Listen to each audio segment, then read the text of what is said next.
నమస్తే, welcome to our channel. నేను మీ సిరి. మోదీ గారు మూడోసారి పీఎం అవ్వడానికి కేసీఆర్ గారి ఫార్ములా అప్లై చేస్తున్నట్టు అనిపిస్తుంది. సో ఈ అంశాన్ని మనకు వివరించడానికి మనతో పాటు ఉన్నారు ప్రముఖ senior journalist, political analyst CS Rao గారు. నమస్కారం సార్. నమస్తే సార్. ఈసారి కూడా అంటే మూడోసారి కూడా మోదీ గారు మళ్ళీ పీఎం అవ్వడానికి కేసీఆర్ గారి 2018లో ఏదైతే ఆ ఫార్ములాని యూజ్ చేశారో ఇప్పుడు తను మోడీ గారు ఆ ఫార్ములాని అప్లై చేస్తున్నట్టుగా అనిపిస్తుంది. అదే యూజ్ చేస్తున్నారు అని చెప్పి కూడా వార్తలు వస్తున్నాయి. ఇందులో ఎంతవరకు వాస్తవం ఉంది సార్? సో ఒకటేంటంటే నరేంద్ర మోడీ మూడోసారి ప్రధానమంత్రి కాబోతున్నారు అనేటువంటి సంకేతాలు చాలా బలంగా వస్తున్నాయి. అసలు వాళ్ళ టార్గెట్ ఏంటి? 400+ ఎన్డీఏ కూటమికి, 370+ బీజేపీకి అనేది వాళ్ళ టార్గెట్. ఆ టార్గెట్ రీచ్ అయ్యేటువంటి అవకాశం లేదు అనేది మొదటి విడత పోలింగ్, రెండవ విడత పోలింగ్ జరిగిన తర్వాత ఉత్తరాది నుంచి వస్తున్నటువంటి కొన్ని సమాచారాలు, కొన్ని సర్వేలు, అభిప్రాయాలు వినిపించాయి. కానీ ఆల్ ఆఫ్ సడన్గా అభిప్రాయాలు తప్పు కాబోతున్నాయి, మొత్తం ఉల్టా ఫల్టా కాబోతుంది అనేటువంటి ఇంకొక చర్చ కూడా మొదలైంది. యాక్చువల్గా ఎన్నికలు అనగానే ఈవీఎంలు వద్దు, మాకు బ్యాలెట్ పేపర్లే కావాలనేటువంటి ఒక నినాదాన్ని విపక్షాలు చేయడం జరిగింది. ఈవీఎంలు ఉన్నంత వరకు నరేంద్ర మోడీయే పీఎం అని చెప్పి రాహుల్ గాంధీ అన్నాడు, మనం అంటాం కాదు. ఈడీ, సిబిఐ, ఐటీ, ఈవీఎంలు ఉన్నంతకాలం ఇబ్బంది లేదు నరేంద్ర మోడీకి, ఆయనే పీఎం అని చెప్పి చాలా సందర్భాల్లో రాహుల్ గాంధీ వ్యాఖ్యానించారు. అయితే ఆ ఈవీఎంలు సంబంధించి ఎలా మ్యానిపులేట్ చేస్తారు, మ్యానిపులేట్ చేసే అవకాశం ఉందా, అసలు ఈవీఎంలు కాకుండా ఎన్నికలు జరిపే అవకాశం ఉందా లేదా అనేది సుప్రీంకోర్టులో ఈ మధ్యకాలంలో సుదీర్ఘమైనటువంటి వాదనలు, ప్రతివాదనలు జరిగాయి. ఫైనల్గా సుప్రీంకోర్టు ఏం చెప్పింది? ఈవీఎంలు నమ్మాల్సిందే, మీరు ఈవీఎంల మీద ఎలాంటి అపనమ్మకం పెట్టుకోవద్దు అని చెప్పి ఆ పిటిషన్ని క్లోజ్ చేసేసింది. సో ఇప్పుడు ఈవీఎంలు సంబంధించినటువంటి వ్యవహారం ఏంటి అనేది ఒకటి ఇస్తే విపక్షాలు ఎప్పుడు కూడా అనుమానిస్తున్నాయి వాటిని. సరే, ఆ అంశాన్ని పక్కన పెడితే అసలు ఇప్పుడు నరేంద్ర మోడీ ఖచ్చితంగా మూడోసారి ప్రధానమంత్రి అయ్యే అవకాశం ఉందని చెప్పి మళ్ళీ ఇప్పుడు తాజాగా ఎందుకు చర్చ జరుగుతుంది? ఎందుకంటే ఫస్ట్ ఏప్రిల్ 16, తర్వాత మొన్న 26 2 విడతల అయిపోయింది పోలింగ్. మూడో విడత రేపు 7వ తారీఖు జరగబోతుంది, మే 7వ తారీఖు. 2 విడతలు జరిగినటువంటి పోలింగ్లో దాదాపుగా 120 లోక్సభ స్థానాలు ఉన్నాయి. సో వాటిల్లో బీజేపీ వెనకబడింది బాగా. ఎన్డీఏ కూటమికి వాళ్ళు అనుకున్నటువంటి టార్గెట్ రీచ్ అయ్యే అవకాశం లేదు. కాంగ్రెస్ పార్టీ చాలా బలం పుంజుకుంది. నిశ్శబ్దమైనటువంటి విప్లవం భారతదేశంలో ఉంది, అది కూడా ఉత్తర భారతదేశంలో ఎక్కువగా ఉంది. ఉత్తర భారతదేశంలో హాఫే వస్తాయి, దక్షిణ భారతదేశంలో 0 వస్తాయి అని చెప్పి విపక్షాలు ప్రచారం చేశాయి. ఇప్పుడు ఆల్ ఆఫ్ సడన్గా మళ్ళీ లేదు నరేంద్ర మోడీ తను అనుకున్నటువంటి టార్గెట్ని రీచ్ అయ్యే అవకాశం ఉందనేటువంటి చర్చ ఇప్పుడు తాజాగా బయలుదేరింది. ఎందుకు బయలుదేరింది అని అంటే దీని వెనక కారణం లేకపోలేదు. ఊరికనే ఒక చర్చ అయితే రాదు కదా తెర మీదకి. ఎన్నికల కమిషన్ 2 సార్లు జరిగినటువంటి పోలింగ్లో ఏప్రిల్ 16 అలాగే 26 తారీఖు జరిగినటువంటి పోలింగ్లో 2 విడతలు జరిగినటువంటి పోలింగ్లో, సరే డేటు కొంచెం అటు ఇటు 2 విడతలు జరిగినాయి. 2 విడతల పోలింగ్ అయిపోయింది. పోలింగ్ అయిపోయిన తర్వాత సహజంగా ఏమవుతుందంటే ఆ రోజు టెంటేటివ్గా పోలింగ్ పర్సెంటేజ్ వస్తుంది ఈవినింగ్ కల్లా. ఈవీఎంలు కాబట్టి ఈజీగా పోలింగ్ పర్సెంటేజ్ ఐడెంటిఫై అవుతుంది, కన్సల్టేట్ చేయడం కూడా ఈజీ అవుతుంది. ఆ రోజు రాత్రి పొద్దుపోయిన తర్వాత అయినా కానీ పోలింగ్ పర్సెంటేజ్ని అనౌన్స్ చేస్తారు, లేదు మరుసటి రోజు అయినా చేయాలి. కానీ 11 రోజుల తర్వాత పోలింగ్ పర్సెంటేజ్ని అనౌన్స్ చేశారు. ఏప్రిల్ 30 అయిపోయింది అంటే నిన్న అనౌన్స్ చేశారు, అంటే 1వ తారీఖు. ఇవాళ మీడియాలో అన్నిట్లో రావడం జరిగింది.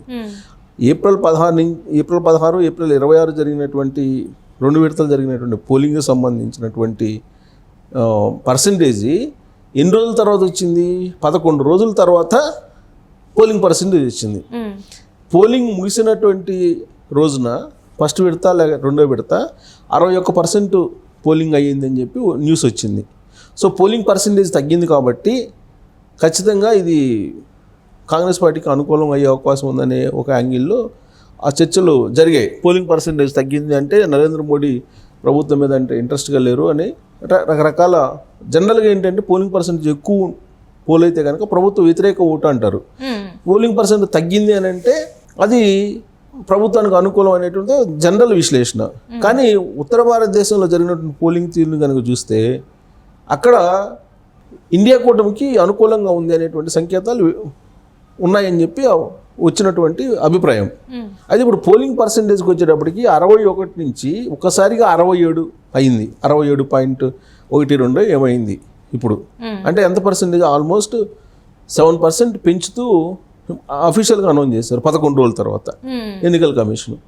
అంటే ఒక్కసారిగా 7% ఎట్ట పెరిగింది అనే దాని మీద అనుమానాలు వ్యక్తం చేస్తూ, సో ఏదో జరిగింది, ఏదో చేశారు, ఈవీఎంలకు సంబంధించి పోలింగ్ పర్సంటేజ్ పెరిగింది కాబట్టి నరేంద్ర మోడీ ఏ టార్గెట్ అయితే అనుకున్నారో ఆ టార్గెట్ రీచ్ అయ్యే అవకాశం ఉందని చెప్పి ఇప్పుడు విపక్షాల్లో ఉండే కొంతమంది చేస్తున్నటువంటి ఒక ప్రచారం. అయితే దీన్ని మనం 2018లో తెలంగాణ అసెంబ్లీలో జరిగినటువంటి ఎన్నికలకు కనుక అన్వయించుకుంటే ఈ పరిణామాన్ని 2018 ఎన్నికల్లో జరిగిన అసెంబ్లీ ఎన్నికలను మనం ఒకసారి గుర్తు చేసుకుంటే కదా, ఆ రోజు పోలింగ్ అయిపోయిన తర్వాత పోలింగ్ పర్సంటేజీ ఒక 60-64 అలా ఇచ్చారు, 64-65 కొంచెం అటు ఇటుగా ఇచ్చారు. మరుసటి రోజు కూడా అదే ఇచ్చారు. 4వ రోజుకి వచ్చేటప్పటికి 72% చేశారు దాన్ని. 4 రోజుల తర్వాత 72% ఏదో చెప్పారు. దాని పర్సంటేజ్ ఆల్మోస్ట్ 4 to 5% హై చెప్పారు తెలంగాణలో. సీన్ కట్ చేస్తే కేసీఆర్ ఏదైతే చెప్పారో ఎన్నికలకు ముందు 100 వస్తాయి అన్నాడు, 88 వచ్చినాయి, 88 దాకా వచ్చినాయి. 100 వస్తాయి అన్నాడు, 88 దాకా వచ్చినాయి. కేసీఆర్ ఏదైతే ఎస్టిమేషన్ వేశారో దానికి కొంచెం అటు ఇటుగా ఎమ్మెల్యేలు గెలుచుకోవడం జరిగింది. దానికి కారణం ఏంటి? 4 రోజుల తర్వాత పోలింగ్ పర్సంటేజ్ వచ్చింది, అంటే పెరిగింది. మొదటి రోజుకి 4 రోజుల తర్వాత దానికి అనూహ్యమైనటువంటి దాదాపు 5-6% పెంచుతూ ఎన్నికల కమిషన్ అఫీషియల్గా అనౌన్స్ చేసింది. తర్వాత దొంగ ఓట్లు దాదాపు కొన్ని లక్షల ఓట్లు ఆ రోజున 2018 ఎన్నికల్లో దొంగ ఓట్లు పోలేని. దాని మీద ఆల్రెడీ ఎన్నికల కమిషన్ కంప్లైంట్ చేస్తే ఆ రోజు ఉన్నటువంటి రాష్ట్ర ఎన్నికల కమిషను విపక్షాలకు సారీ చెప్పాడు, క్షమాపణ చెప్పాడు, బహిరంగ క్షమాపణ చెప్పాడు. 2018 ఎన్నికల్లో తెలంగాణ ఎన్నికల కమిషనర్ ఉన్నటువంటి ఆయన ఆఫీసరు, ఐఏఎస్ ఆఫీసరు బహిరంగ క్షమాపణ చెప్పారు. దొంగ ఓట్లు ఇన్ని 5 లక్షల పైగా పోలేని అని అంటే క్షమాపణ చెప్పారు. అంటే దాని అర్థం ఏంటి? ఏదో జరిగింది అని కదా. 2018 ఎన్నికల్లో కేసీఆర్ రెండోసారి ముఖ్యమంత్రి కావడానికి కారణం ఏంటి అని మనం కనుక కొంచెం డెప్త్గా వెళ్ళి విశ్లేషణ చేసుకుంటే ఆ రోజు దొంగ ఓట్లు ఈవీఎంలకు సంబంధించి పర్సంటేజ్ పెరగటం ఏంటి, ఏదో మతలబు జరిగింది. సీన్ కట్ చేస్తే ఆయన అనుకున్నటువంటి ఎమ్మెల్యేలతోటి ముఖ్యమంత్రి రెండోసారి అయ్యాడు. సేమ్ అలాంటి సిచ్యువేషనే ఇప్పుడు 1-2 విడతల్లో జరిగినటువంటి పోలింగ్ విషయంలో కూడా కనిపిస్తుంది మనకి.